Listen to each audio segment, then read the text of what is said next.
আরে বাহ, এটা তো স্মার্ট ঘড়ি। এটার ভিতরে তো জাদু আছে। এটা তো ব্র্যান্ডের ঘড়ির মতো লাগে। দেখি তো কি কাজ করতে পারে।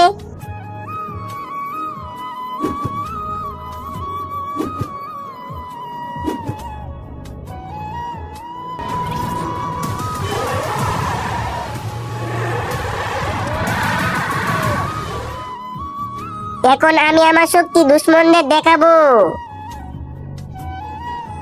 এই, কেউ যদি মায়ের দুধ খেয়ে থাকো তাহলে আমার সাথে লড়াই করতে আসো। দাঁড়া শালা, তোরা মজা বুঝাইতেছি। আই, তোকে আমার শক্তি দেখাইতেছি। নিচে সাদা কালার সাবস্ক্রাইব বাটনটাতে টিপ দিয়ে যারা সাবস্ক্রাইব করে দিবে, আল্লাহ যেন তাদের মা বাবাকে অনেকদিন বাঁচিয়ে রাখে। আর যারা ভিডিওতে লাইক করে দিবে তাদের মনের আশা যেন পূরণ হয়ে আমি দোয়া করে দিলাম। আরে ব্যাটারি তো চার্জ নাই।